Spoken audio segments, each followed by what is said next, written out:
Welcome back, boils and ghouls. Tonight we are joined by somebody who shaped a big part of my childhood, and I can guarantee you shaped a big part of your childhood as well, whether you realized it or not. Tonight we're going to be talking to one of the minds behind Zen the Intergalactic Ninja, Steve Stern. How you doing tonight, man? I'm doing great, Roman, and thank you so much for having me on your awesome show.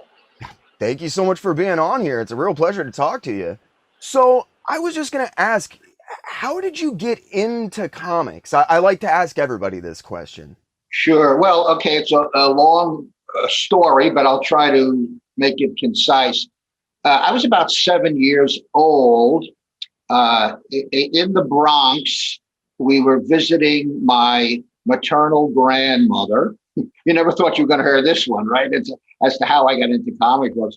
And my folks, we walked past the or underneath the elevated train station that they have, in throughout New York. And there was this thing called a newsstand right underneath the L, as it's called. And my folks, to, I guess, just kind of occupy me or distract me, say, "Here, we're going to buy you a comic book." And it was an issue of Superboy. And I opened it up, and I can only liken the experience to love at first sight. Something other than an aneurysm exploded in my head. And there was something about the bright colors, the spandex outfits, the verbiage on the page, because I was a kind of a studious kid and I liked to read. So suddenly I opened this book up and I cannot let go of it. And here I am many, many, many decades later, still doing the same thing, not only reading, but, writing and creating comic books. So that is the absolute origin of my loving comics. Fast forward about a decade from that moment, and I had my first comic book stories published professionally. There were these black and white horror type magazines. Of course, you're familiar with Creepy and Eerie. There was a competitive company that published books called Psycho and Nightmare. And as a teenager, I submitted stories to them. The stories were accepted. And the very first story I had published was illustrated by Jeff Jones, an amazing talent. And the second story I submitted that was accepted was illustrated by Mike Kaluta. And the Kaluta story was called The Cosmo Strain, and the Jeff Jones story was called Sleep. And it was an amazing, just as it was amazing for me as a 7-year-old kid to be exposed to comic books for the first time.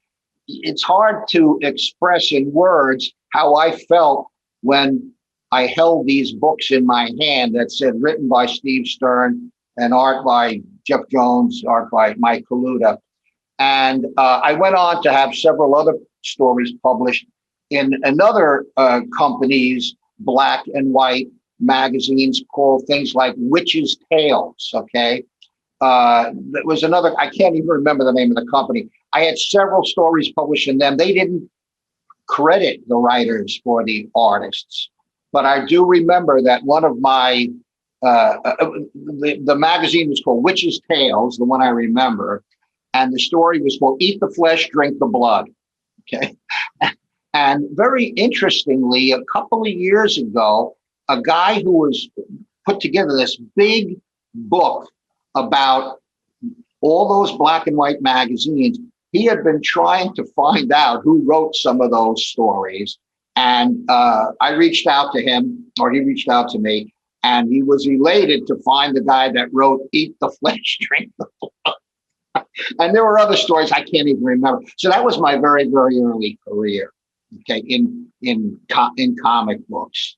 I was kind of doing it for fun. It was not, a big business thing. I think I was paid about $50 a story for those stories. We're going back into the 1970s here. Okay, we're going way back. And it wasn't until many, many, many years later that I created Zen. And we can get into that whenever you want to, but that's my origin to the industry. So that's awesome. I did not know you had written for any of those black and white magazines. I love Jeff Kaluta, or Mike Kaluta, but Jeffrey Jones is, in my opinion, probably one of the 5 most undersung people who have ever been in the industry. That is incredible that your first stories were illustrated by them. Oh yeah, oh yeah. And I met him. I remember walking through Central Park to get to his apartment/studio on the west side of New York. And I remember walking through Central Park, of course, during the day, and meeting him. And it was an amazing experience. Amazing experience for me. He always, or I guess he was fine with being called he even at the end, but he always just seemed like an absolutely just, everybody in the studio said he was the most talented artist there, and that blew me away. I was like, wow, when somebody like Barry Windsor Smith can come off of an ego and say that, that's saying something. Exactly. And I was a very soft-spoken, extremely talented person. And I've always found that people with the most talent are typically the most soft-spoken and humble people. They don't need to blow their own horns. Their work says everything. I will absolutely second that. So you went from this kind of early non-professional work, and what was your first? When did you decide to get serious about comic books? Well, that's a convoluted story, but I'll give it to you. So my wife and I moved up to the state of Maine from New York. She was ill, and it was a good thing to move to a much more serene environment than that in the New York metro area, where I owned an advertising agency. And I had some major clients like K-Band Menswear, the Sewing Machine Company, Rosenthal, China. So I needed to have a quieter lifestyle. I could spend more time with my wife, who ultimately passed away. But I had a good friend here in Maine, and he said, Stern, get your butt up here to Maine. You'll have a much nicer lifestyle. You can run your ad agency up here for more, localized clients. And I did that. And one of my new clients was Cody's Old Fashioned Ice Cream. Cody's Ice Cream was pretty great. Yankee Magazine, which is like the arbiter of all that's cool in New England, called it the best damn ice cream in New England. Okay. So I walk over to the Cody's installation there. I meet Nancy, who ran the business with her husband, Roland. And I see these fanciful pen and ink pictures all over her office. And I say, those are pretty cool. Who did those? And she says, my son, Dan.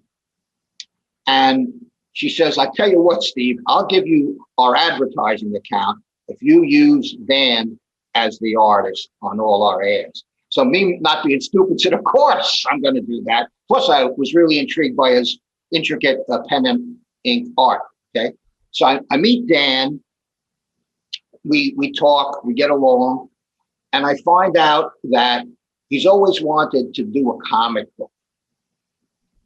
And I had told him about my past history in the comic book field. So, this was total serendipity, right? And we meet around 1985. And by 87, we're self-publishing the first issue of our book, Zen Intergalactic Ninja. And Dan is this amazing airbrush artist. And back in that day, airbrush mean the real airbrush, not in a computer. Okay. So Dan labored on the book for like a year and a half. uh, did it in full glorious color, of course, airbrush color. But when we went to print it, it was too expensive to print in color, and we published it in black and white. And back in those days, it was pretty easy for someone with an independent comic book, especially a black and white one, to get accepted by Diamond, the distributor, the big distributor. And we got pretty darn, I thought, great sales. It was something like 3,500 copies, which I felt at the time was really good.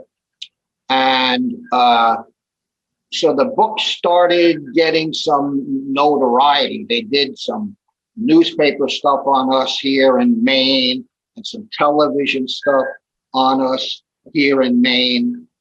And then I did something that proved critical to the future of Zen. And I'll tell you what it is. I ran an ad agency, so I knew how to promote and market stuff. And I put out a press release on this wire service called PR Newswire. It, to this day, is still a preeminent place where people put out press releases for anything, okay? But you have to be a member of PR Newswire in order to utilize its services. And because I owned an ad agency, I was a member and I used it a lot for my clients. So I put out a press release about Zen. I wrote it, and we put the picture of the cover of the first book in the release. It's called a photo release at that point. Put it out, and when you put out a press release, you never know if anybody's going to pick it up. You just put it out. It's like throwing spaghetti up against the wall. You see what sticks, right? So I don't know, about 2 weeks later, I get a phone call from an associate of mine in the biz. He says, "Steve, have you seen today's copy of USA Today?" And I said, "No, I don't normally read that," even though it was the largest circulation paper in the country at the time. I don't know what the circulation is today. In any event, I go down to the newsstand, open it up. They had this section called the Life section. It was the entertainment section. And on the first page of the Life section is Zen. That was the day everything changed. Everything changed from that day. And I can go further, but I mean, that's how the launch occurred. That's amazing. I'd love to get more into that. Can we talk a little bit about kind of where Zen came from? I read a couple of interviews and stuff with you, and I found it pretty interesting. I saw a couple of your No Wimpy Aliens stickers, and I was going to ask where Zen kind of originated from. Okay, well, that's a story unto itself. Everything's a story. Remember when I told you back in the 70s, I was writing these stories for the black and white magazines? The protocol there was you'd send in a little synopsis of a story. Then they'd show it to the artists like Kaluta, Jeff Jones, and all these other great talents. And if the artist sparked to it, then you had a story published, okay? One of the story synopses that I sent in was called Zen. And it was about this very enigmatic alien who was floating through space, okay? Remember I told you how I met Dan Cody? And that's, well, you may not believe this, but when I moved here to Maine in like 1985, I was unpacking all of my suitcases and stuff. And there's this suitcase that fell on the ground, busted open, and that story Zen flew out. So when I met Dan, I said, I got a story here that you might like. The story came from the 1970s. Wow. Yeah, it's pretty wild. Pretty wild. And of course, I embellished this little synopsis, but the essential elements of Zen were in that story. But I also knew I wanted to turn this into more of an action adventure, heroic story than it would have been in those little 6-page black and white stories with trick endings. Okay. But that's essentially how it happened. I called him Zen even back in that day when I originally wrote that synopsis, because I was seriously into the Zen Buddhist philosophy, not the religion per se, but the philosophy embodied in Zen. Okay, and I wanted this character to embody that philosophy because I think it's like one of the coolest earth-based philosophies around. Okay, and to this day, that's what Zen represents to me. He's like the ideal me, or the ideal hero, or the ideal person. You know, he's confident. He's typically unruffled. He is a thinking person, though he's not just like an outright berserker. Okay. But so it's very complicated how that story evolved from a little synopsis and then 20 some or 10, 15 years later into the full-blown comic book.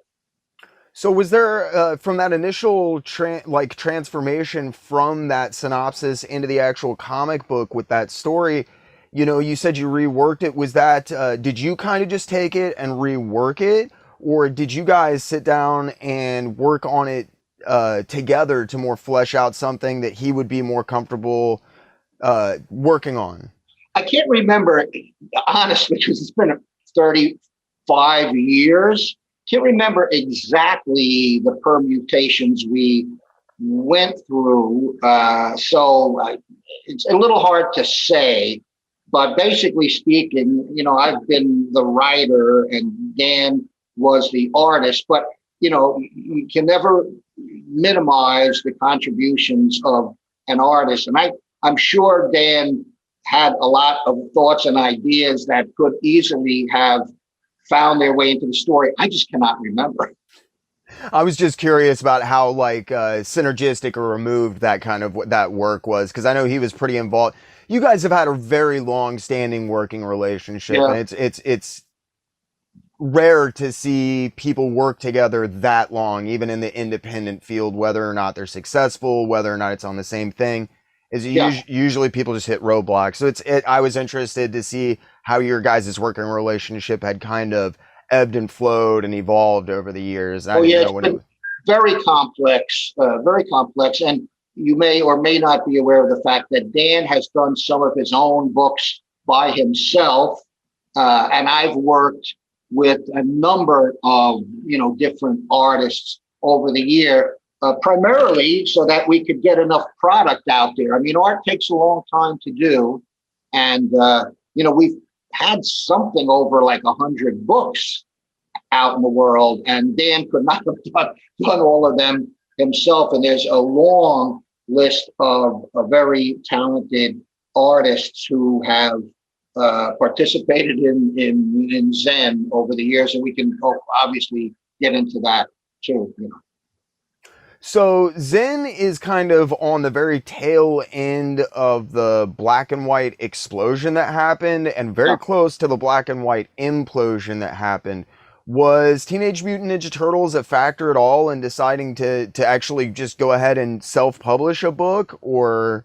Well, sure. I mean, everybody was admiring of what was going on with the Turtles, okay? And that was another reason why when I realized we didn't really have the bucks to spend to print the book in color, it didn't bother me that we were going to do it in black and white because the Turtles were in black and white, right? But sure, I mean, I don't know anybody at that time who wasn't somehow energized and or influenced by the success of the Turtles. And we certainly, rode that wave. There's no question of it. No question of it. Things had to have been going pretty well because following that, because that was the first volume was 6 issues, right? And then you guys kind of went back and reworked it and revised it a little bit. And you had mentioned that he had done the art originally in color anyway. And I know that those second 3 issues were published in color. Was that utilizing the art that he had already done, or did you guys like revise stuff even further? Well, first of all, on the 10th anniversary of Zen in 1997, we at long last published the book in Dan's full, glorious airbrushed color. So there is a book that exists and that's out there, the 10th anniversary commemorative edition, which was the first time that story saw the light of day in color, in the original color. We reworked the origin, as oftentimes happens in the comic book world. We nuanced and reworked the origin. And then, of course, and this is something I know you'll be asking about, we got into the environmental scene, which led to the 2 video games and the line of Just Toys action figures and a lot of other ancillary products. And, I'm oftentimes asked, well, did you just do this thing for marketing to sell books? Okay. Well, that's a tough, I had a business opportunity. Okay. In terms of the video games, in terms of the action figures, I was informed by our licensing agent that there was an opportunity for Zen.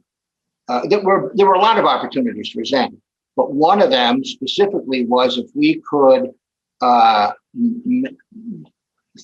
make the book thematically environmental. The environmental movement was very, very hot, very, very big at that time. Okay, that's like late 80s into the early 90s.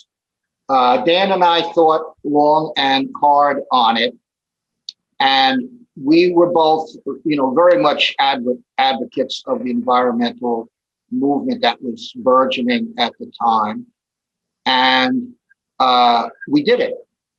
As you know, that led to a series of books from Archie Comics that were tied in with the Just Toys action figures and were tied in with the Konami NES game and the Konami Game Boy game. Did I have misgivings about doing it? No, I did not, because I like the idea of doing something environmentally proactive. Okay.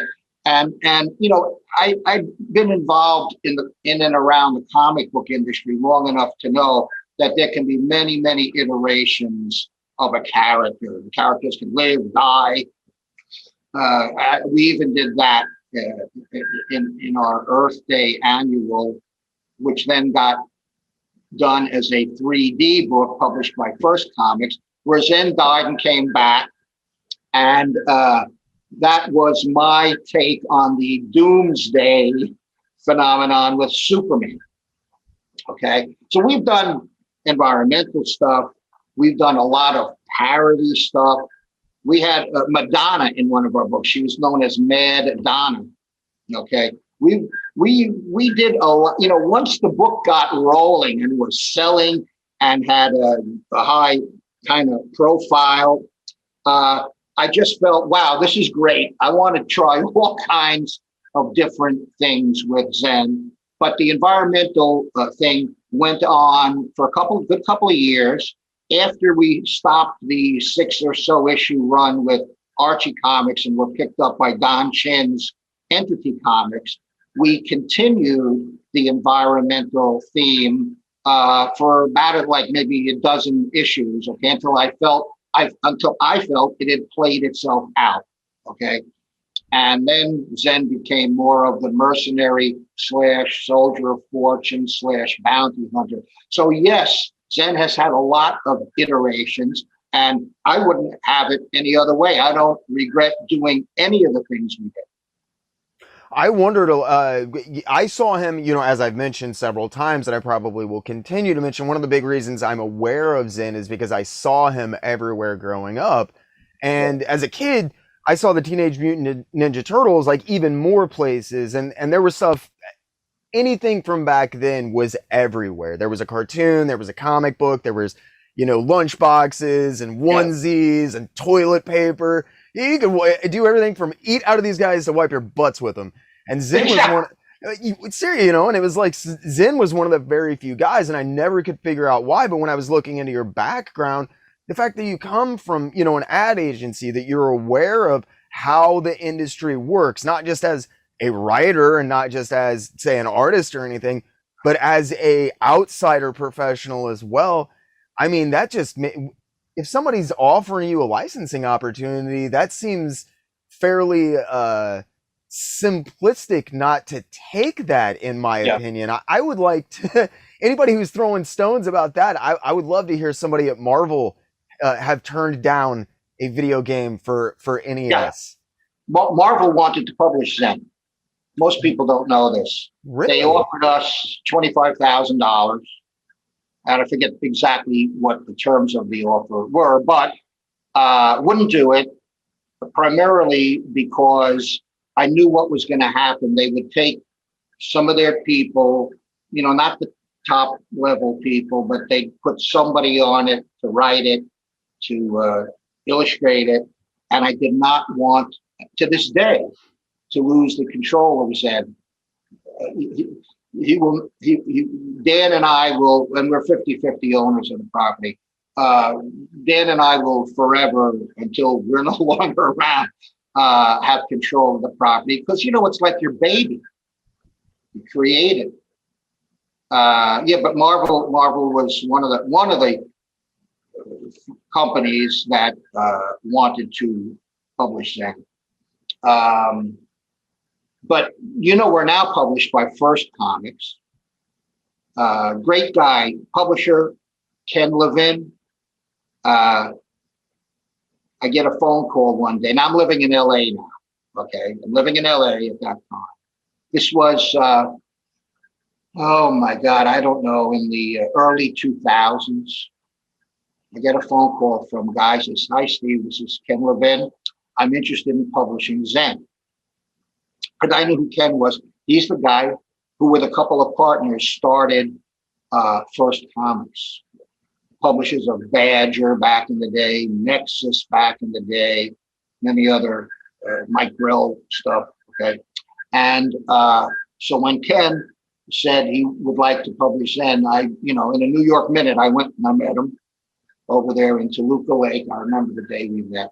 And First Comics has been publishing Zen ever since we met, and it's a great association. Couldn't be happier. So Zen has been self-published. It's been published by Archie Comics, been published by Entity Comics, then back to self-publishing, then First Comics, and I think we're going to be staying with First Comics for quite a while. I'm glad to hear you guys are having a good working relationship. I know, like, when First popped back up, I know a lot of people didn't quite know what to think of them because of the, what's happened with the company in the past. So it's really cool to hear that everything's going well with First. They put out some amazing stuff back in the day. And for anybody who doesn't know, they put out Alex Ross's first work, Terminator Burning Earth. So, I mean, they had an eye for talent. So the end of 1989, beginning of 1990 is the end of the second volume, beginning of the third volume of Zen, if I'm not mistaken. And that would have been the first Zen that did not feature art by Coates. Can you talk a little bit about how that came to be? Sure. Well, I think you might be talking about or referring to when we started being published by Entity Comics, Don Chin's company. Yeah, because it And would have been after the Earth Day special and a couple other things, right around 91 or so. right, right, exactly. And Don had a great association with Bill Mouse, and Bill pretty much became the Zen artist for a few years. He even wrote a number of the books because he's a really talented dude. But we had a number of different artists actually. A very talented guy named Tatsuya Ishida worked on a series of our books. An amazingly talented artist named Joe Orbeda, who today is known professionally as L'Amour Supreme. He's like a street artist. Amazing. You got to look him up. We had amazing art talent on our books, and a lot of it, because we were putting out, in some cases, more than one book a month. We had Zen, we had Young Zen, we had a lot of different iterations. We had the parody books. And it was a very exciting time for us with working with a lot of talent. I mean, I can't even remember. I'd have to look. I have a list, of course, of all the various artists who worked on our books, and still happening today. Yeah, I mean, the first ones that pop to my mind are like Jay Lee did a cover for you Oh, yeah. guys, Mike Mignola did a cover for you guys, and I am absolutely in love with him. And Sam Keith did the cover for Yeah, that Earth Day special yeah, that First Ven did the 3D version of, yeah. that Analoglyph 3D version, which is just one of the most incredible 3D comics I've ever seen in my life. It is, and Dan's super intricate pen and ink artwork, and then Dan himself, he taught himself how to convert a book to 3D. Dan did that himself, and it's an amazing accomplishment. Many people tell me just what you said. It's like the most impactful, depthful 3D book they've ever seen. And before COVID, pre-COVID, we were doing a lot of conventions for first, the San Diego, of course, a couple in Las Vegas and all around the country. And that book would just constantly sell out. When I was reading interviews, it took him something like 2 years to Yeah. do the color and line separation for that. Yeah, and you have to credit me a bit, because Dan was bitching about doing it. It was so difficult, and I don't blame him. I kept pushing him to do it. I said, Dan, you can do this. You can, and he'd be sitting there in front of the computer, half with the Anaglyph glasses on, half with them off, driving himself insane. And he did it, but he did it. So, getting back a little bit to the artists that have worked, like Bill Mouse, I know obviously is a friend of Don's, and I know that both Mignola and Keith were associates of Don Chin's as well. Is that where a lot of the secondary, like, artistic talent that started popping up on Zen came from, was through Chin, or? Yeah, and generally speaking, like, back in the day, okay, like Dan and I would do, let's say, the New York Comic Con, okay, at the Javits Center. And you know who would be sitting next to us at their booth? Would be Joe Quesada and Jimmy Palmer. And the thing is, everybody knew everybody back then, And so, it was a lot of cross-pollination. Some would come through people we'd sit next to at conventions. Other would be people that Don knew. And then it just went on and on. It was a great time. It was an amazing run that I would say, for the first half of from the day we created and released the book till around the mid 90s, say, that was just an amazing period that I was blessed and Dan was blessed to have. And we're equally blessed now that we have First Comics behind us. So I was going to ask a little bit about a lot of stuff kind of went through the gates of Archie Comics back in the day. It's very interesting to look at some of the properties that they chose to get involved with because they're kind of the guys who, while a lot of stones are thrown at them for making like children's comics or something. I do old industry mag deep dives, and there was actually a fan letter written in where they said that Archie Comics was, quote, raping the source material when it came to Teenage Mutant Ninja Turtles because they changed their headband colors. But as time progresses, I think that that will not only become an absolutely psychotic statement, but prove just how like wrong comic book fans can be when their initial like knee-jerk reactions to that kind of stuff happens. I was gonna ask how you guys got hooked up with Archie and with Teenage Mutant Ninja Turtles. I think a lot of very positive things came out of having to dial things back and rethink the entire property. However, I think that they didn't spend near as much time rethinking the property and examining things as it seems like you did. But I was wondering if there was anything that positive came out of that experience and how you exactly got hooked up with Archie. Well, it's really simple. The way we got hooked up with Archie and with many, not all, but many of our licensing deals was we had the same licensing agent that the Turtles had, Surge Licensing, right? And so we got into that mix. And you know, to make things happen on that level, you need some sort of a professional company behind you that can take you there. You know, it's business. It's business. So, but you know, it's funny when you say how some of the fans said, "Oh, that my God, they the sacrosanct thing, they changed the headband." Another thing is the Turtles, when they went to television animation through Fred Wolf Animation, there were a lot of changes done there to make it palatable to that audience. So, you know, if you're a purist as to your original first comic book, and you can never diverge from that, you know, then your book is probably not going to go too far.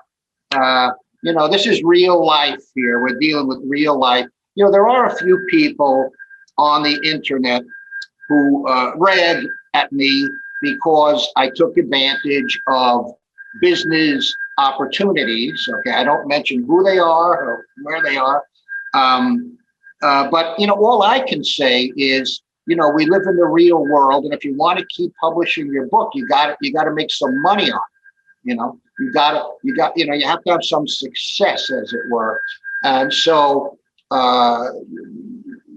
you know, that's why we made certain decisions. And again, I don't rue any decision that I've made in terms of Zen. And you know, a lot of our fans have enjoyed the fact that Zen has had so many iterations, and he's on a, you know, relatively new iteration now as a bounty hunter. But I say relatively new because Zen officially became a bounty hunter in 2005 in a book called Zen Bounty Hunter, okay, that is also reprinted by First Comics, and people can buy that book. That's the book, by the way. Talk about various iterations a character can go through. That's the book in which Zen grows a face, okay? And that was, to a certain extent, a very controversial move, okay? Here you have a character. He's an iconic character. He has no nose. He has no mouth. So you may be wondering, why did I give him a nose and mouth? Do you have any idea why I did that? I believe that I have a clue. Okay. But that would be due to speaking to Don, who might have given me a little bit of inside information on that one. That's fine. Why did you, in fact, give him an actual face and mouth? Okay, so again, talking about business and being in the real world, there were some actors who wanted to play Zen. And there were some Zen movie deals that were actually done. Obviously, a movie to this day has not been made. Most movies don't get made. By the way, we're not saying that a Zen movie won't get made, okay? Anything's possible. But there were a couple of actors, well-known actors. I won't mention their names, but there were a couple of well-known actors who wanted to play Zen. And the first thing they said to me is, I need my face to show. And I had been thinking for a few years about giving Zen a face anyway. There were some things I constantly had to do in the comic, like Zen ate by telekinetic metabolation. I come up with that terminology, right? And so opportunities for a movie, me kind of wanting to do that. Dan was honestly not ecstatic about Zen getting a face, because he did create Zen visually, and I respected that and understood it. But at the same time, I felt compelled to do it, and I'm happy I did it. What we did in the book, in Zen Bounty Hunter, Zen's robotic manservant that he calls Tin Head, of course, gave him a breathing mask. So when he would go into a certain atmosphere, he'd put this mask on, and the mask kind of returns Zen to his noseless, mouthless look. So I try to do the best of both worlds. In certain environments, Zen has the mask on, he kind of looks the old-fashioned way. And then, most of the time he does not have the mask on. Again, these are choices you make. You make choices and you live with them, or you don't. Yeah, when I talked to Don, I thought it was because of the movie, but I talked to some people online who were actually saying it was because you'd had difficulty writing with him over the years because of his telepathy and stuff. And I was like, yeah, I can see how that would also be very problematic, having to have every single conversation be telepathic. And I hadn't even thought about stuff like trying to eat, like, oh man, the logistics of just not having a face. Exactly. It was the telepathic disconnect, the eating disconnect, and the fact that every actor who wanted to play Zen wanted his face. Okay. But I like him with a face. I like him with a face. And I apologize publicly to Dan the 1,000th time that I did that to his face. I apologize. Well, you're obviously not hesitant to change, so the minute it stops serving you guys, yank his face right back off and call it a day, man. I like that, Roman. Thank you very much. Hey, that's one of the biggest strengths Zen has got.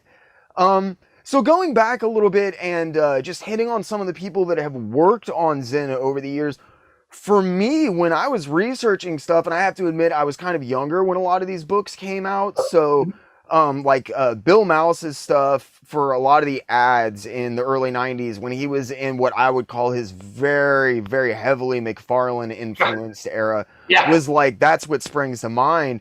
But when I was going back and flipping through my, because I just buy collections, and I was going back through my Zen issues, I did not know that Mike Esposito and Ross Andru did an entire volume of Zen. Well, yeah, that's just a cool story. Now, they did the Archie books. So check this out. I'm growing up, and I'm reading lots of comic books. As after I read that first Superboy, I became completely addicted.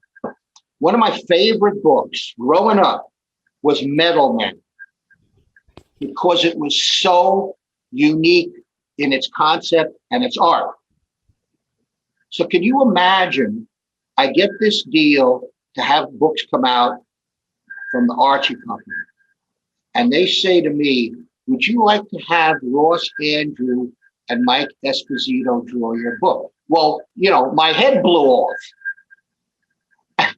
And I remember going to this diner on Long Island in New York and meeting the both of them at the same time. This was one of the most amazing events in my life because I admired these guys. And here I'm sitting there across from the table at the diner from Ross and Mike. Amazing, right? I mean, that alone, was good enough for me. I could have checked out at that point. And for about a year and a half, I worked with them. And check this out. I became very good friends with Ross. He lived in Far Rockaway, and I lived in like Lawrence on Long Island, like a town away. My wife was ill. His wife was ill. And we became kind of bonded by that. And I was the last person to talk to him before he passed away. We were on the phone like on a Sunday night talking about the Zen story he was working on. He kind of had to get off the phone abruptly, and I find out the next morning he died. Yeah. So, and we dedicated some of our Zen books to him, after that. But that was, that's one of the most amazing relationships we had for a couple of years. A great guy. Mike's a great guy too, but Mike, of course, was the finisher, the inker, and Ross is the guy who had that, and he had a long run on Wonder Woman, Middleman, and many other. He did everybody. He's the guy that did the Superman, Spider-Man first. So what didn't he do? And he was the humblest, nicest guy. And part of the reason, by the way, that Ross wanted to work on Zen, and this you'll find this interesting, he was a firm believer in the alien beings. He was very much like a ufologist. And I guess when Archie people presented to him the idea of working on the book, he immediately took to it. So that was an amazing thing. It was amazing. Thank you so much for sharing that story with me. Growing up, there was really 3 Spider-Man artists. There was Steve Ditko, who I originally was introduced to, and then most people went straight into the Romita stuff, but for me, that was far too expensive to collect, and the guy that I have most fallen in love with over the years is Ross Andru. Yeah. There is something about the fluidity and the dynamism of his pencils that he combined all the best parts of Romita with all the best parts of Kirby and Ditko, at least for me. He studied under Vern Hogarth, who, there you go. Yeah, I mean, that guy, he's a legend, but a lot of people, I don't think, take the right stuff away from Byrne. Like, when they come away from him, you either learn what you need to learn from him, or you get absolutely tied up on anatomy to the point that you never draw a picture right again. Right, exactly. And Ross seemed like he just had this amazing, there was something about the way he drew. It seemed like straight from the brain and from the heart. And maybe that had to do a lot with him taking stuff that he really cared about, like Zen when he was interested in aliens. That's very interesting to learn about. I know virtually nothing about his personal life, unfortunately, because there's just not anything written about Ross Andru. Everybody writes about Romita. You could say very clearly underappreciated, but having the relationship, both working and personal with him. I mean, we'd go to his house for dinner. He'd come to our house for dinner. We had a serious personal relationship that is one of the great blessings of my life. Yeah, that's so cool. So after the Archie stuff with Mike Esposito and Ross Andru, that was like right around the time when you guys were getting hooked up with Don Chin, right, with Entity and like 92 and stuff. How did you guys originally get hooked up with Don? What happened to motivate the movement from self-publishing into working with Archie and Entity and that kind of stuff? Again, this is a long time ago, and Don may remember more than I. I can't exactly remember the mechanism that connected us. I honestly can't. But But as soon as I discovered Don, or he discovered me, or we discovered each other, uh, we just clicked. You know, the chemistry was there. We just clicked, and I felt it was right to do it. And it was right because we had a tremendous run for a good few years with Entity, which, you know, Zen was already on the map, but that just even, you know, cemented us being on the comic book map, whatever that means. Yeah. And that was how you originally got hooked up with Bill Mouse, you Oh said, yeah. right? Was Oh through yeah. him. And you guys have had a very long relationship. Do you remember what was the first thing that you and Bill did together on Zen? Yeah, I think it was called the Alternative Saga. That's where he created Nera X, who appears in the book. Bill actually, I might have written a synopsis or something for that, but Bill wrote the books. I can't even remember exactly how the stories got put together at that point. Things were moving fast and furiously, but Bill definitely was involved in the writing as well as the art, and you know, we'd come up with things like, let's do a series Young Zen, which did very, very well. Zen the Hunted. There was a bunch of like mini series that we did together, and you know, we're working together right now, Bill and I, on the Kickstarter that's coming in the fall. We've never ever done a Zen Kickstarter. Just didn't seem necessary or of interest to me. But I finally got talking to doing it, and it'll come out in the fall. It's called Bounty Wars, and it's really like the sequel or follow up to a book that first published that did very, very, very well just about 2 years ago or something, called Hard Bounty. That's the series I did with Marat Michaels, and the first printing of that book sold out like really fast. Of the trade. It was a 6-issue series, and then the trade, right?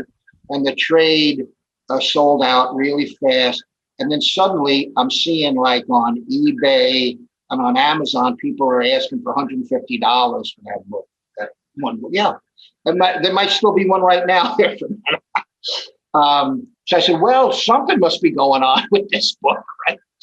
And I had already planned out a sequel called Bounty Wars that Bill was slated to be the artist on. So we put our heads together. We decided we're going to, just for the hell of it, we're going to try it as a Kickstarter. I have no idea what's going to happen. But that book, you know, that book will probably come out at some point next year. You know, the Kickstarter will be like this fall, and by the time it gets done and all that, probably be early next year. But I love working with Bill. We've been working together for many, many years now. Yeah, it seems like you guys have had I get the feeling, like just speaking to you, that you're pretty easy to work with and that you're very receptive to intelligent ideas when you're presented with them. And that's become kind of evident the more I looked at your career. Well, as I mentioned, a lot of people who work in comics are fairly abrasive, maybe a little bit egotistical. Maybe it's just that their feelings get hurt, but they don't play well with others. And if you look at their career, you have 2 years of collaborations, and then those guys never ever talk again.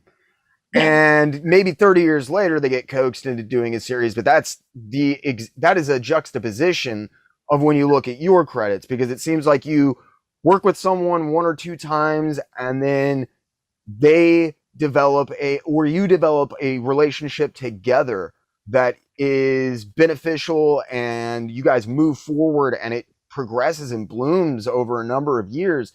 And it's really interesting to see, given all the changes that take place with Zen character wise, to see your storytelling and your art evolve along with the character as well. And I was gonna say, it was right around when Bill came on that that Coates's art just completely, his name, when I was looking at credits, kind of stopped showing up for quite a while. Was there a reason for that? I think a couple of things. One is that Dan, for many years, was the senior packaging director at what is now a very large toy company, Spin Master. Okay, and so he's very busy. And another factor is Dan worked for a good few years on his own book that he wrote and illustrated called The Zenith Orb, which is also, if you go over to first, you can see it. So Dan, Dan has storytelling abilities that go beyond just artwork. Okay, he's a writer as well, like Bill's a writer as well. So there came a point where Dan wanted to be more self-expressive than just, if you will, being an artist. And I was all for it. And Ken, our publisher, was all for it. So Dan sort of, between his duties at Spin Master, which were heavy, okay, and working on his own book, which is at least 100 or more pages. I mean, it's a big book, working on the Zenith Orb. So that kind of took him out of the day-to-day running of the Zen publishing industry, as it were. So that's the best way I can answer that question. No, that's exactly what I was wondering about, and I had completely forgotten to bring it up or ask about it. But when you guys originally first started publishing, you guys both obviously had other forms of employment, and there was a point at which, you obviously made a decision to make comic books your full-time career, and we're kind of handling the business aspects and licensing and trying to get books done. And, it sounds like he was kind of working another job and then trying to get books drawn for you in the interim, and kind of things just evolved to the point where he needed some room of his own and took some time off. So that totally answers my question. And that kind of ushered in the Bill Mouse era of Zen, which is, I think, probably the era that at least most of the people watching my channel will be familiar with, that you saw popping up. And we did talk a lot about the licensing that took place. For me, that's kind of for me, that's just kind of cool, neat bonus stuff about Zen. I don't understand how anybody could take umbrage to a comic book being put in a video game or anywhere else for that matter. For me, I'll tell you, growing up as a kid, I don't care if it was a My Little Pony comic book that got turned into, if, My Little Ponies had been a comic book first, I would have been ecstatic. I wanted to see comic books everywhere. So thank you for your steps in getting comic books accepted by the mainstream, because that is one of the things that I wanted to talk about. Was Zen reached a level of cultural proliferation and became one of the very few I don't even, like, a franchise, I guess, that I would put up against Teenage Mutant Ninja Turtles. Was there a certain point when you were writing Zen where you realized, like, this is kind of becoming a phenomenon, and started really trying to push and ride that wave? Oh, absolutely. And it's a crazy thing when it happens, because you're always a little behind the curve. You can't fill the demand. I mean, we would get carloads of letters, which I've kept them all, from fans, and try to answer all the letters to fans. We would do constant appearances at a lot of comic book stores as well as conventions, right? And there was a point where I was in a different comic book store every weekend, driving all over, like, New England at the time, Middle Eastern, whatever you call those states below the New England. I forget what they're called, like Maryland, Baltimore, all those places. So yeah, it was a wild ride. And I got a firsthand experience on what it takes to make something successful in the ultra competitive capitalistic world of American-based comic books. You really got to bust your butt if you're going to have some success, you know. And I'm very grateful for whatever success I've had, and I certainly continue to enjoy working on Zen. And you know, I do a lot of other books. In addition to First Comics publishing me, I have a British publisher called Marcosia, and they publish a couple of books of mine that are like perennial sellers. One's Beowulf, which sells every year, a lot of books. A Christmas Carol is another one I did that these are perennial sellers. I lived in London for the entire year of 2007. Okay, I had a flat in what's called the City. It's like the financial district of London. And I met a great guy named Harry Marcos, who's the publisher of Marcosia, hence the name. And I remember when I met Harry, I told him that I wanted to do a Beowulf graphic novel. And he said, well, you know, Steve, you know, you're American. I don't know. Do you really think you could do justice to this great epic poem from our side of the pond, you know? And I said, well, yeah, I was an English major and I love the Seamus Heaney translation of Beowulf. So he said, okay. So I wrote it, got a great artist named Chris Steiniger to draw it. And that book came out, I don't know, 2009 or something, around there. And it sells every year since. And then I followed that up with A Christmas Carol, the Dickens thing. And that book sells regularly every year since. And I may put out some other books through Marcosia. But I also do a lot of other books for First Comics, like the frickin' butt kicking zombie ants. I don't know if they're even aware of that book, but you should check it out. That's one of the fun books that I did. So I do things other than Zen. Okay, Zen's my great passion, but I also wrote the Hamilton graphic novel. Are you aware of that? Yeah, I was gonna, after we got done with Zen, I was gonna ask a little bit about other stuff, but let's go ahead and just take a little bit of opportunity. You know, here, there is a lot more to you than just Zen. There's even a lot more to you than just comic books. You've also written prose books, and there are even Zen prose books that are, while they do have illustrations, are simply illustrated prose books. Yeah. Can you talk a little bit about when that evolution happened? Because I know Zen it had to have been kind of a consuming drive to push that as far as you could, for fear of losing out on an opportunity as things got bigger and bigger and bigger for Zen. So I was curious when that transition took place. Well, interesting. I came up with this. I also write prose, okay?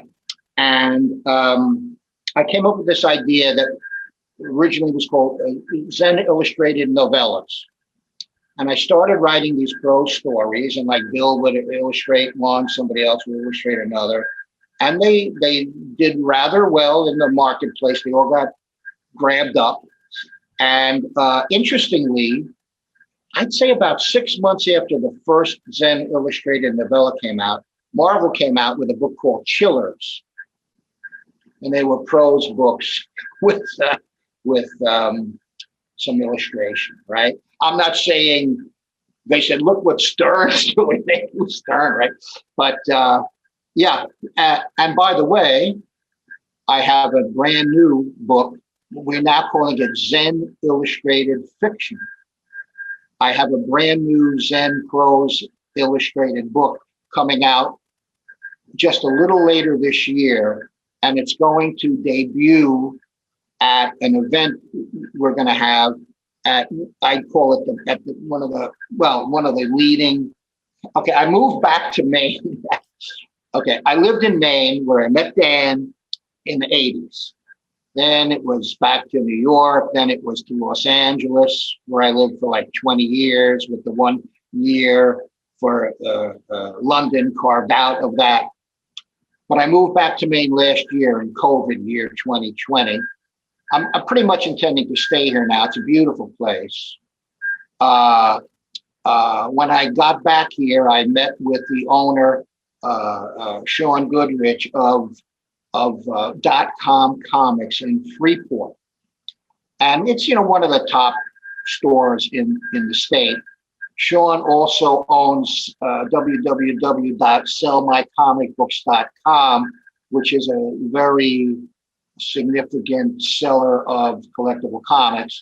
And when Sean found out I was staying back here, he said, let's do a Zen Returns to Maine event, which we'll do probably in August.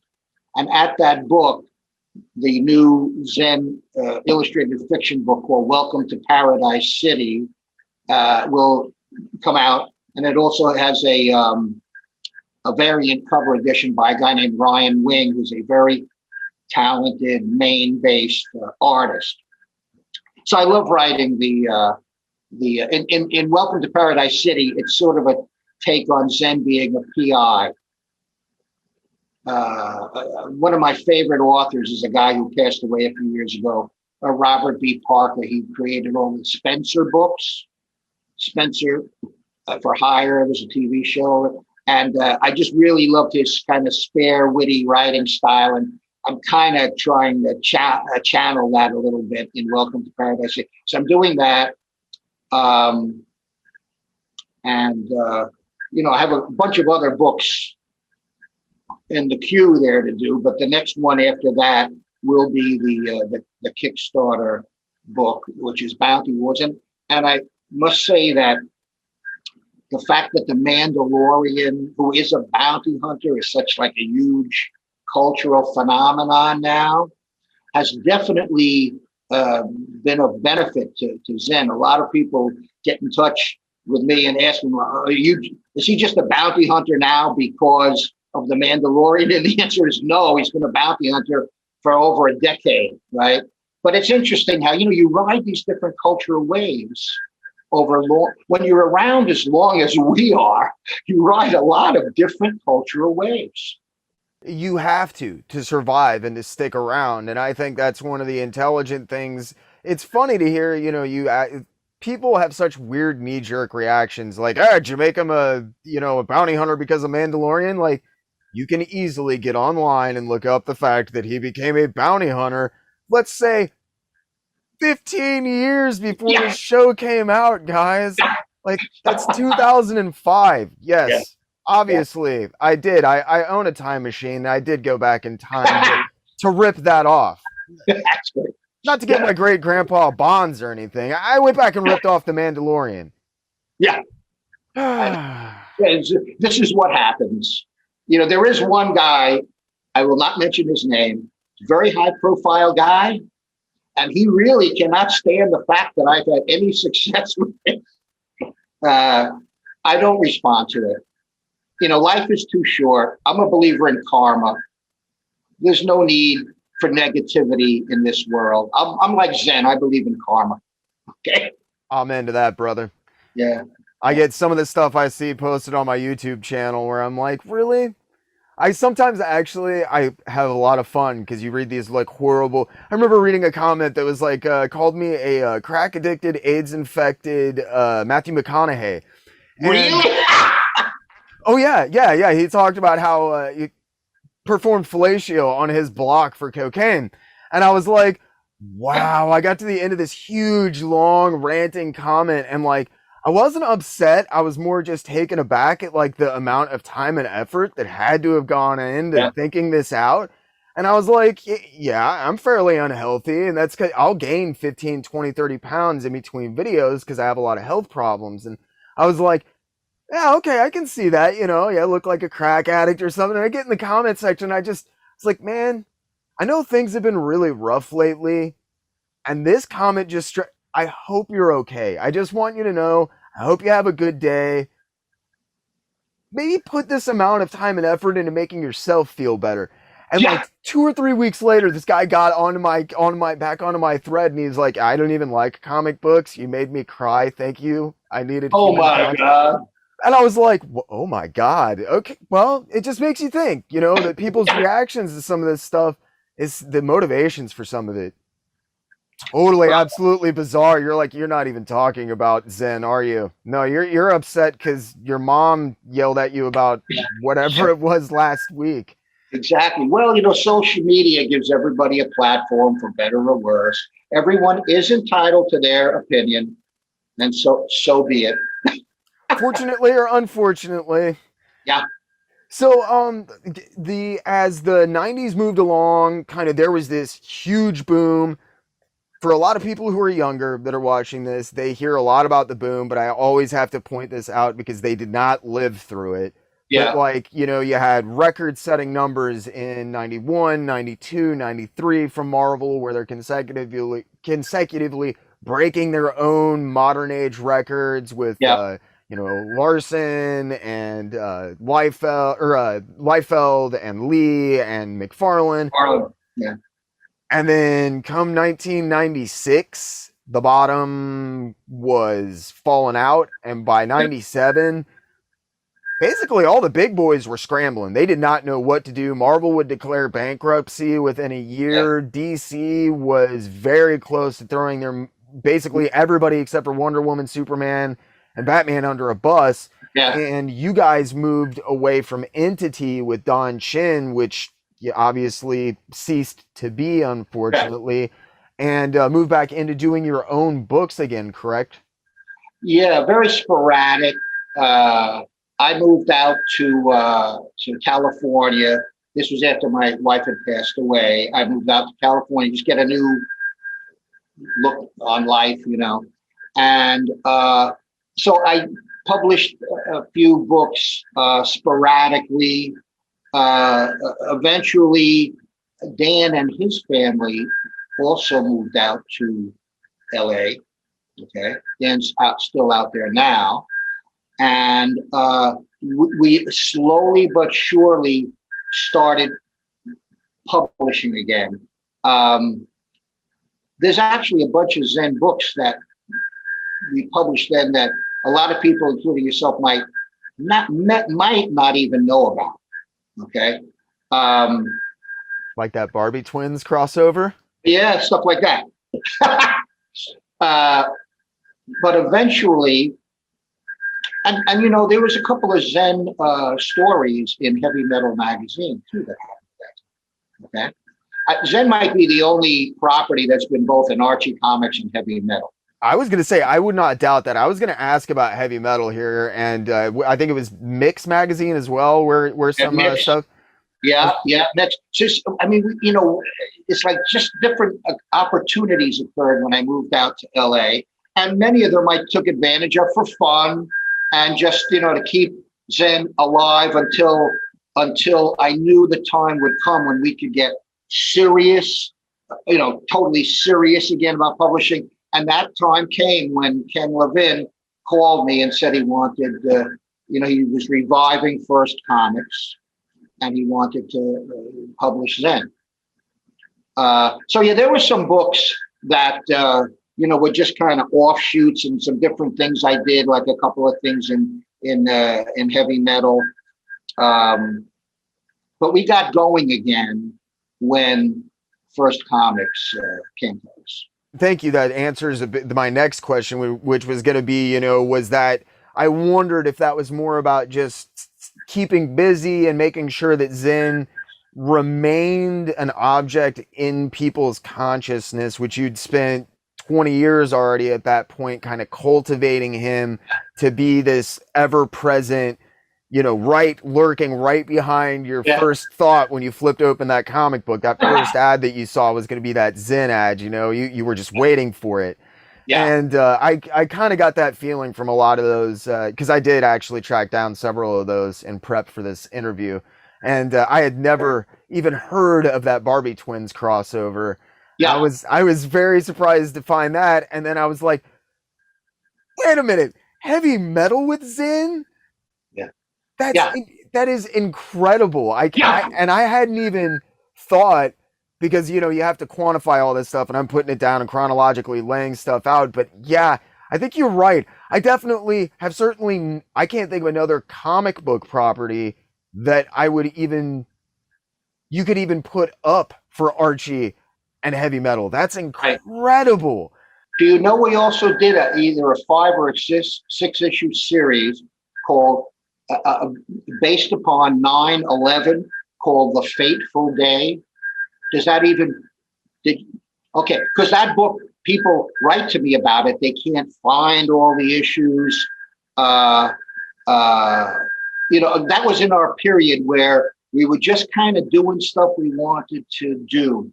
I wanted to make a statement about 9/11. I did it.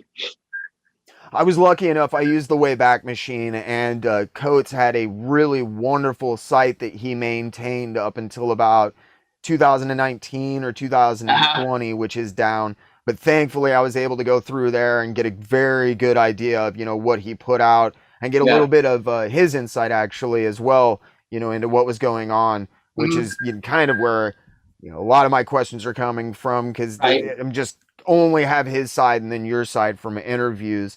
Right. And so during that period, there was a lot of really interesting stuff that came out. Was there anything else? I had heard of that, but I've never read your 9/11 series. Is there? I know there was that. There was the Barbie Twins crossover. There was one or two other one shots that came out. Were there any other series that came out that you guys were? I don't until we got hooked up with First Comics. I don't think so. No. Okay. I just wanted to make sure. Just a bunch of different things that we either just wanted to do or opportunities came to us. Like the Barbie Twins agent, as I recall, came to us and go, well, all right, we'll try it. I didn't see anything morally wrong with doing it. Yeah, and I'm sorry, I don't mean to keep poking that like I'm making fun. I just thought it was a really interesting that people are so hesitant to do cross promotion, and you really, even by 1997, you weren't seeing it. 92, 93, people were beginning to experiment it with Topps, Dark Horse, that kind of thing. Bottom falls out and everybody dropped. They just dropped and ran. Yeah. So you guys are keeping the property alive. You're self-publishing, just kind of doing what you want with the series. And then you guys got hooked up with Levin and moved into First Comics. We've talked a little bit about it. Were you actively seeking someone out to revive Zen, or were you kind of sought out? Ken just called me out of the blue. I'm not sure how he got my number. He just called me, said, would you meet me? He had a meeting over at Warner Brothers that day. So there was this little coffee shop called Priscilla's in Toluca Lake, which is on the border of Burbank there. We met there and we just hit it off. And that's, Ken is a very interesting guy. He's currently an executive producer of The Boys on Amazon Prime. And he was an executive producer of Preacher. The reason for both of those is he's been Garth Ennis's agent forever. And Ken also negotiated the Hellboy movies because he's been Mike Mignola's agent forever. And so to have Ken Levin in Zen's court, and he's also involved with my frickin' butt-kicking zombie ants right now, to have Ken in your court to help negotiate the circuitous world of Hollywood. I don't know if you know this. You know the movie Road to Perdition at A-List? Do you know that was a graphic novel? Oh, yeah, and a wonderful graphic novel that no one talks about from an era when comic book films were a absolute joke. Yes. Right. And do you know who brought that graphic novel to Spielberg? Well, I'm going to take a guess. I was going to say, I'm going to guess Levine. That's crazy. Yeah. Ken Levin. So Ken's a really interesting guy and good friend. And so this is why when I say one day there still could be a Zen movie and or animation. Yes, it could happen. I believe if something's going to happen, I'm kind of a fatalist. If something's going to happen, it'll happen. You know, we had a couple of near misses with the Zen movie back in the day when I lived in LA. So things happen. You don't get crushed by them. You just keep on keeping on if you so choose to move ahead in life.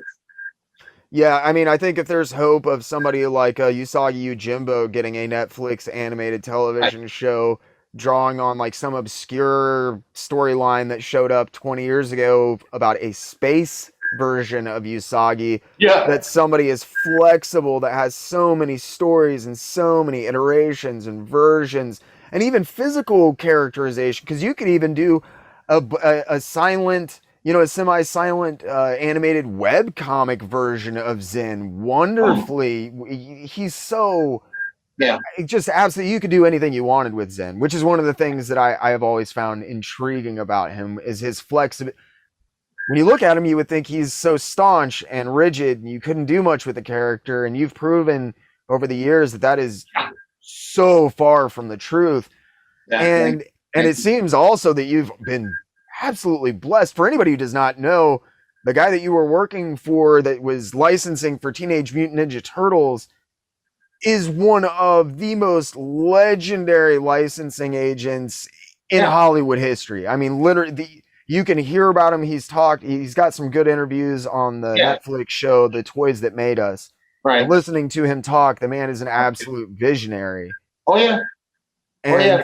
And it's I'm so happy to hear that you've had the good fortune to get somebody hooked up with somebody like Ted Levin, who I've now that you're saying this and I'm thinking about it and looking at the credits in my head, I'm like, oh my gosh, you're right. He's Yeah. everywhere. Yeah. Yeah. So it just, you gotta stay in the game if you so desire, and you just gotta keep moving ahead and doing what you feel in your gut is the right thing to do. And one other thing I've done, are you familiar with my Storyboard graphic novels, my company? I would love to learn about it. Well, yeah, well, I just think it's interesting. If anybody can go to storyboardgraphicnovels.com. Mhm. Okay? About 11 years ago, I I was perceiving that Hollywood was enamored of adapting comic books and graphic novels. That's kind of a no-brainer. So I thought if I started a company that told people like screenwriters, producers, and directors that if they give me their screenplay, I'll turn it into comic series and graphic novels. So I thought it was a good business model. There were some people associated with me who didn't think it was a very good business model. Uh, that company took off like a rocket ship, and it's still out there. It absorbs most of my day every day. Probably produced about 80 graphic novels since opening the doors of the company in 2011. Wow. Yeah. For any of my viewers interested, there will obviously be links in the description below, so you guys can visit anything that we're talking about tonight. Get in the description. There'll be links to anything that's still up and available. Sure. That's absolutely incredible. I am absolutely flabbergasted. You not only stay busy, but your passion just seems to never run out. You really do seem to be in love with the medium of writing and working and being involved with the industry. And it's so refreshing to talk to somebody like you. Well, I appreciate you saying that. Like I said, when I was that 7-year-old kid who just fell in love with comic books when he opened that issue of Superboy in the Bronx, and I'm still that kid. I'm just a lot older. It's just so easy. Most people lose that little kid, man. And I Yeah. try to keep them with me, next to me all the time when I'm doing my interviews, and try to Right. not get too analytical and dry, and enjoy myself and enjoy the company of the people that I'm with and try to learn. Yeah. And because I love the medium, and I think it's capable of some amazing things. And I think that people like yourself really prove how much you can achieve inside of the industry, even during these periods where everybody's talking about, the industry's dead and it's never going to come back, and it's far from dead. well, I go back 30 years, read the same thing about Marvel in the 80s, then go back to the 90s, you'll read about the implosion, read about the DC implosion. I mean, DC almost went out of business, and it's on and on and on. We keep buying them, you guys will keep making them. Right. And that's what I love about people like yourself. One of the other things that I was going to ask about, Devil's Due was involved at one point with some of the first comics that I was reading, because I picked up a couple of books online, and there was like a first imprint that had Devil's Due on it, and there was also a issue that somebody had sent me that was like a single issue of a standalone Devil's Due series that was going to be done by someone other than yourself, but I could find like no information about that. Joe Casey wrote the story that was in. That's who it was. At some point when I was living in LA, I got contacted by Devil's Due. They met with us and produced one book, one issue. It had a reprint of the Jay Lee cover, and it had a short story in it written by Joe Casey. And for whatever reason, that deal fell apart after the book was published. However, a year or two later, First Comics and Devil's Due got together. And for a while, it was Devil's Due / First Comics Publisher. And that's when First Comics started publishing Zen, which was associated with Devil's Due. But at some juncture thereafter, those two companies parted ways. So it was just an odd thing that there was one issue of a book that, and a lot of people scramble around because they want to collect that book, because it's the only Devil's Due issue of Zen out there. But it's just one of those things, again, when you're around for a long time, things happen.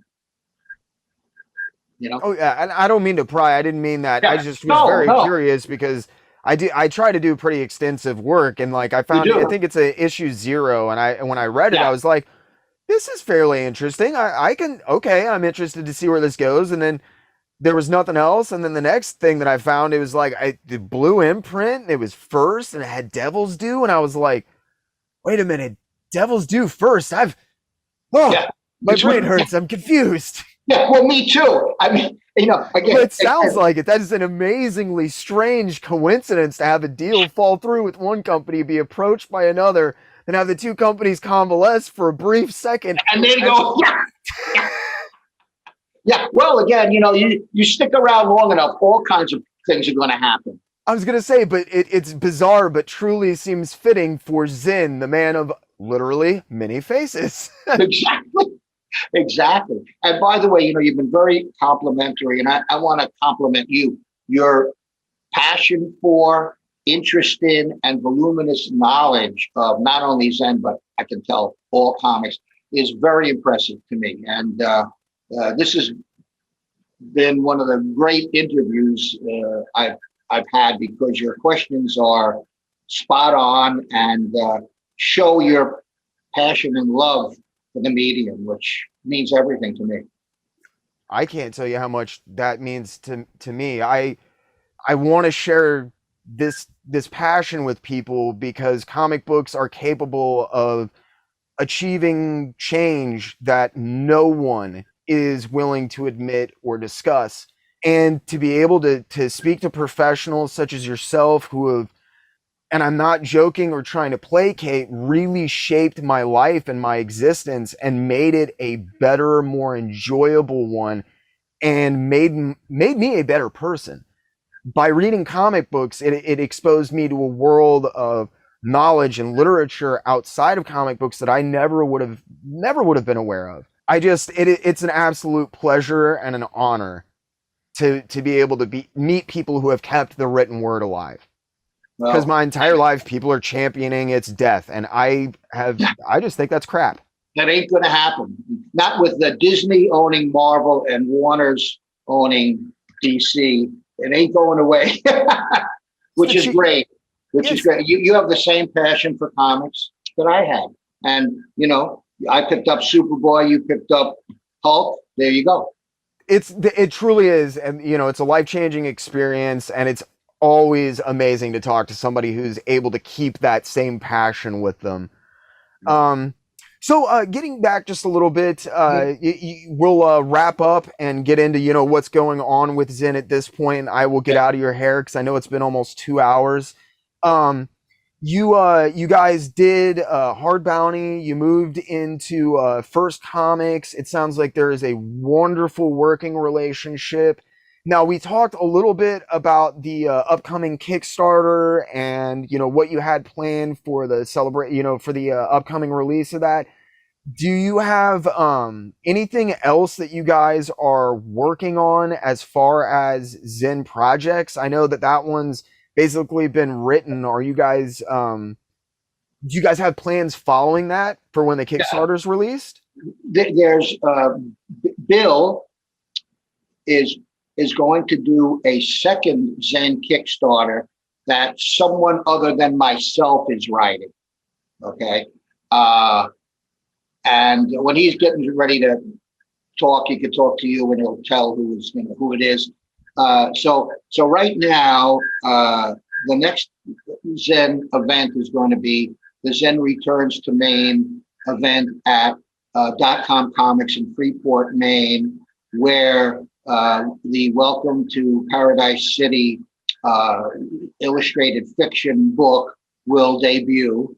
And then First Comics will also, publish that book. Okay. So that'll come out at some point this year. In other words, it'll be solicited in Diamond or wherever, right? And then there'll be the Kickstarter of Bounty Wars, probably in September or October, okay? And then somewhere towards the end of this year or the beginning of next year, there's this book, another Zen book that Bill's doing with a different writer than myself. And I have some other Zen projects in the formulation stage right now for next year. But right now, that's about all I can handle, considering that Storyboard graphic novels keeps me exceedingly busy. And I am working on a couple of non-Zen related books. I may do a sequel to my Beowulf graphic novel. That's been talked about for a while. So I'm kind of just, it's like last year was crazy with COVID and all the convention stopping. And I will start doing conventions again. First has already started doing some conventions in the California and Denver, I think, area. Now that I'm here on the East Coast in Maine, I'm thinking that I'll probably be getting involved in some appearances, up and down the East Coast, which I'm looking forward to do. And like I said, there will be links to the Storyboard graphic novels in the description below.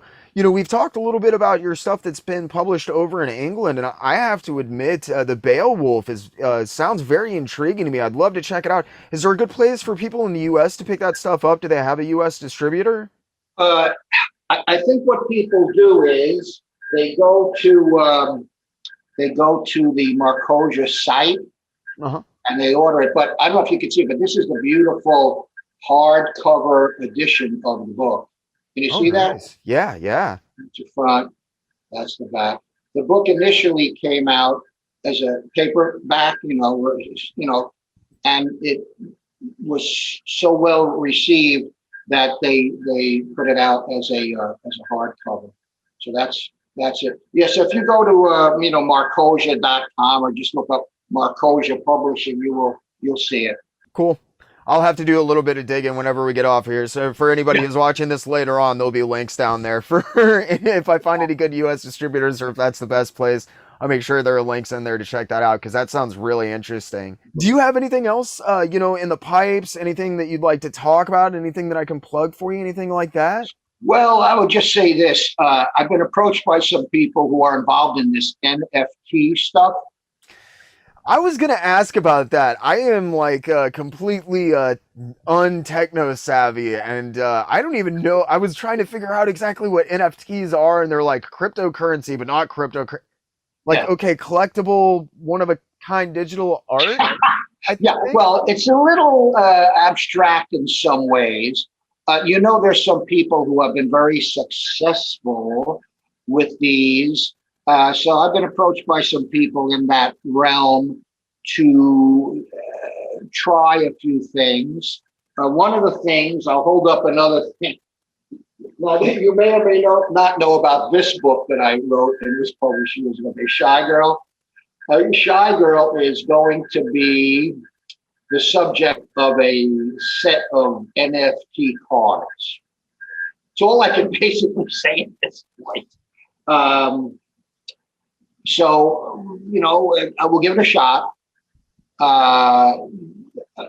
There are a few other NFT related projects that I'm kind of looking into. It's really kind of it's a new world going into the realm of NFTs, but I'm giving it a shot just because once again, you know me, and you know that if I'm presented with an opportunity where something interesting might happen and you might make a few bucks, we do live in America and you do need to pay your bills. We live in a capitalist society, which is fine. We'll see. And the next time we talk, I'll give you an update on the world of NFTs from my point of view. That's about it for now. I think that's enough on my plate, don't you think? Really? I cannot. I thought I was a busy guy. You put me to shame, sir. Shame. And I definitely do want to get back in touch with you around the time of the Kickstarter and after the Kickstarter concludes, because I'm very interested to hear what your experience with that is. And not to bother you, and I don't want to keep you for too much longer, but the last question that I would have for you is, Sure.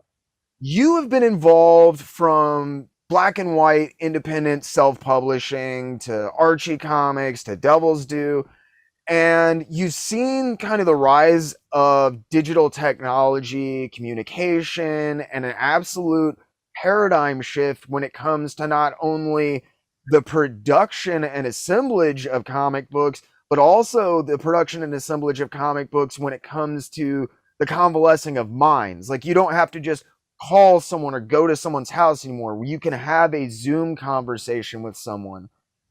For as much as that allows people to connect with each other, and I talked to Don Chin about this, and I'm very curious to hear your thoughts. Mm-hmm. I find myself feeling as much alienated from comic books as I do integrated to comic books. At the time when we were having to write letters and go to conventions and meet people face to face and work on books like that, I feel like there was a much different type of relationship and different type of book that came out as a result of that. And I was curious to hear what your opinion, thoughts, and just feelings on that subject were. Yeah, well, I kind of agree with you. Social media has its benefits, but it may also actually be separating people more than bringing them together. Because all you have to do is, pick up your phone and opinions are there, thoughts are there. And there's also a tremendous amount, and I do it myself, of self-promotion, because this is how people. So back in the day, when I started going to Comic-Con, it was held in a relatively small hotel in San Diego. You met people of like mind, like interests. Now they're huge undertakings, and they're underpinned by promotion on social media, which is overwhelming. It's as if everyone is trying to get their message out, and as a result, maybe no one gets their message out. As you rightfully noted, I did a lot of personal things and continue to do a lot of personal things with my comics, like Zen. If I want to say something about 9/11, if I want to make a jokey thing about Madonna or the Barbie twins. I just did it. Today, in the PC world we live in the social media dominated world we live in, it's been a paradigm shift. And I grew up in a time when I grew up, a cell phone did not exist. A cell phone didn't exist. And now a cell phone is a super powerful computer in your hand. So I don't know where it's all going. No one does. But it certainly doesn't engender the kind of personal, compelling feeling that I first felt when I got into the comic book world. It's a different world that the comic books have to exist inside. I don't know where it's all going. All I can say is guys like you who have a passion and a love and vast knowledge of the industry, and guys like me who do whatever the hell it is I do, we just got to keep doing our thing. And that's where I'll leave it. Thank you so much. That is an absolutely wonderful summing up of how I've seen things change. And from somebody who comes from a generation just prior to me, for me, you know, cell phones were bag phones and they were only for the uber rich when I was a kid. And like to see that change has been incredible. But to have, like you said, these supercomputers in your pockets at all times and all this ready communication, and it's like a million voices screaming at me at once, and like it's so hard to filter it out sometimes. I just feel like I'm screaming into the void, and I'm so guilty of it myself, because what else are you supposed to do? You have to self-promote. If you're not self-promoting, then you're shooting yourself in the foot. So right, it's a daunting new world we're in, but you know, every generation something new happens. And Zen has ridden the waves up and down and in and out. And like I said, we're starting this year with the first Kickstarter. And if you asked me even as little as 6 months ago, would I do a Kickstarter, I would have adamantly said no. So I'm just trying to roll with the punches and try different things, and let's see where it goes. Well, the best of luck to you, my friend, because you deserve all the best. You've put in the work, the time, the effort. You've got the passion, you got the love, you got the talent, and I'm really excited to find out. I have to admit that when you research your name and you start poking around, it's Zen. Okay, I love Zen. It's cool. It's great. But to know that you have all this other stuff that you're doing that is like Beowulf. Like, I'm very interested to go order myself a copy of that. So I want to thank you for your interest and spending this time with me. And, you know, you deserve all the success you're getting. Because you are. You got a lot of people watching and listening to you now. And I'm glad that they're listening to you, because I think you've got your head in the right place. Man, that means so much, Steve. Thank you so much. Thanks, Roman. Thank you, man. Have a great day. You too, man. Bye.